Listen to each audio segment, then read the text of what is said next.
Deciding to breastfeed is a wonderful thing for you and your baby's current and future health, but it can be challenging. Hey, hello, how are you today? Good, how are you going? There is a lot of conflicting information out there, and we are here to simplify things for you and your family. At Hobsons Bay Maternal and Child Health Service, we are here to support you on this challenging and rewarding journey.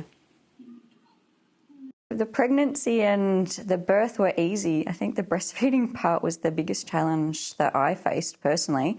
My birth, I had a 3rd-degree tear, so breastfeeding her in the first couple of weeks was difficult, just in the sense that it was hard to find a position to be comfortable in. My supply never really established very well, and I had a very hungry boy as well, so he would feed, every sort of 2 hours. Well, I had a C-section to begin with, so the milk did not flow as quickly as it usually would, I suppose. So that was the first challenge I had. And then the obvious latching issues. And then I actually called here to book an appointment, and I was just so happy that I got an appointment with Jane, because she ended up being able to help me with how to actually get Sonny to latch on properly, and she was able to, pretty much feed pretty much straight after that. Now we could perhaps try something different and see whether he'll go on it. Okay, there you go. So show me how you were doing it before, and then we'll go through another position.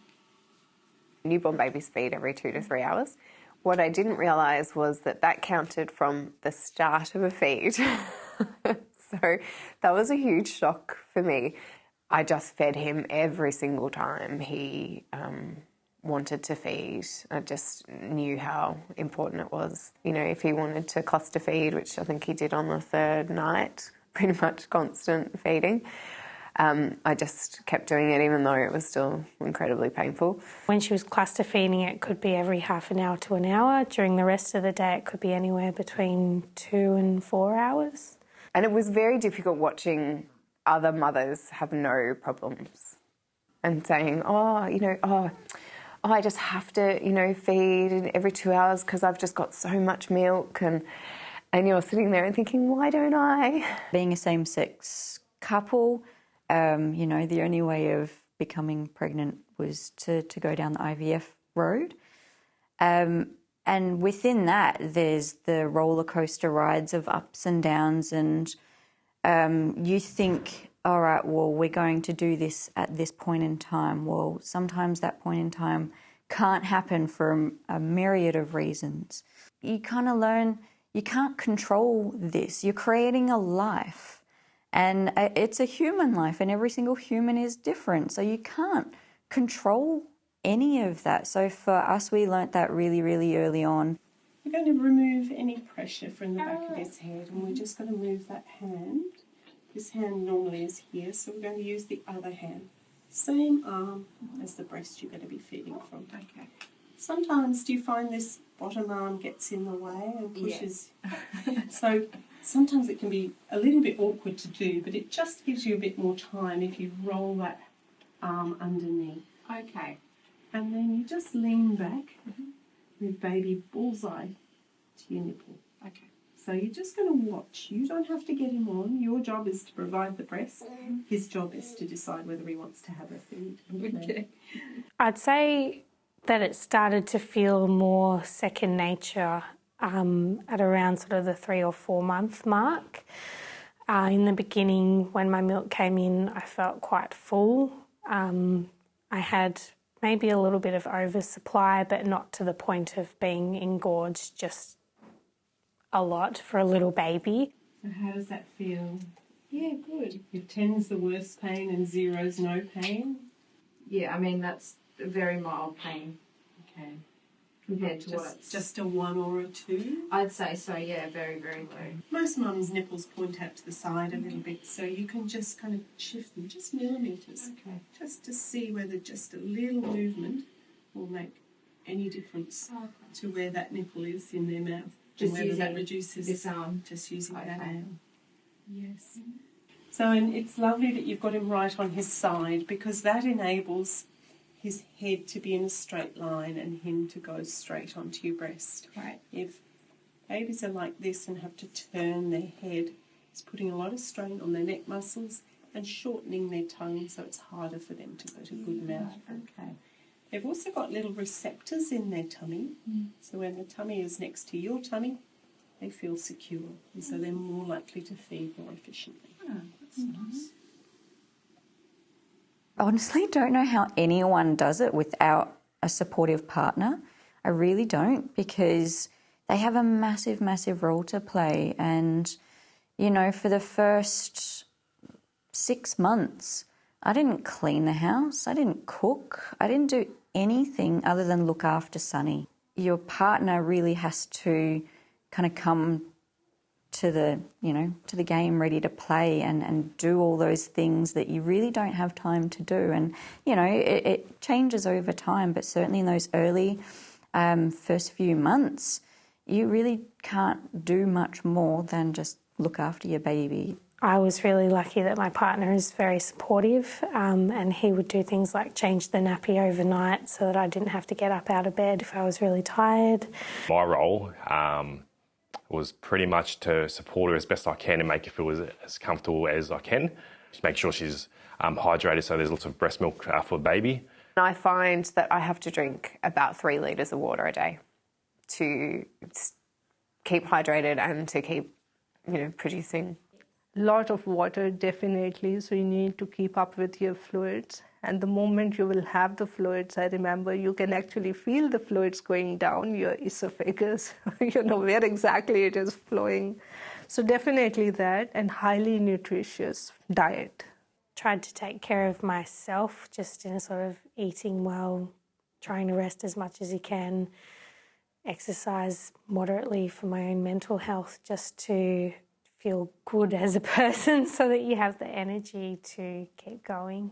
You have to take over a big responsibility. So in my case, so my wife could focus on breastfeeding and making sure she's as well rested as she can be. So have you noticed any signs of when he's had enough? He usually just pulls straight away. Yeah. He usually feeds until he's quite sleepy and then he just pulls off. Do you ever see the action slowing right down? So he does 1, 2, 3, stop. Yeah, 1, he 2, 3, definitely stop. slows down. Yeah. Yeah, when he's had enough. So some mums have been confused by that because they think if they're still doing some sucks, they're feeding. But when they're doing 1, 2, 3, stop, 1, 2, 3, stop, they're often just comfort sucking. Right. And if they're doing that and you're not sure whether they're asleep or not, you can just roll them baby back and forth and just see. And if they're not finished, they'll go, hang on, Mum, don't go away. And they'll grab back on again and have another good feed. Yeah. Because it's like he loses interest or he forgets that he's feeding. Yeah. And he'll just pause for 10 seconds and then he'll be like, oh, wait, I know where I am. Keep going. I need a bit more. Yeah. That's him for usually. He just kind of falls off. Yeah, like beautiful. that. It's incredibly important to have a supportive partner, and they can help you in the feeding process. You know, having them there to burp and change the nappy, you know, in between your feeding is just really nice, and you feel like they're part of it too. I think that probably helps, especially if it's difficult. The self-care that I have had has been allowing Sam the time in the morning to care for Sonny and, you know, play with her and take her for a walk or, you know, feed her breakfast now that she's on solids.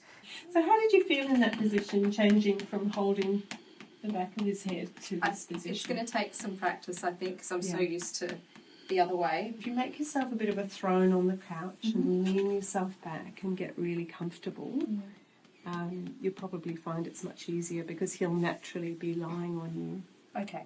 What I think is important is to listen to experts rather than just seeking random advice from internet, from Mr. Google, Dr. Google and things. So if you're planning to breastfeed, talk to other mums that have breastfed. do a breastfeeding class, know what you want before your baby is born, because that helps you to keep going. If I can give anyone some advice, it's follow your intuition on something. If you don't think you're going to get the right outcome or support going down one avenue, then try another one, because there are different avenues for you. In the coming months, do you recommend I come back and see you just to kind of check in and you can see how I'm going? Or certainly if you get any pain again, or you've got any questions, that's what we're here for. That's why I give you my email address today, so that you can contact me if necessary. And another colleague also, so there are two of us that put aside half a day a week to assist mums with breastfeeding. Yeah, no worries. That's great. Thank you. I think that the thing that made it easiest for me to keep breastfeeding was the support that I had around me. The fact that my own mother breastfed 3 children for somewhere between 14 and 17 months and was encouraging of it. The fact that my partner has been really supportive and encouraging of it. So in the mothers group, I can say that yes, it was hard to talk to people about it, but otherwise professionally, no. The maternal health nurse was very approachable. I could actually pick up the phone and ring her anytime and ask for help. So I had a fantastic relationship with her. If you have any questions or concerns about feeding your baby, please get in touch with us as soon as possible.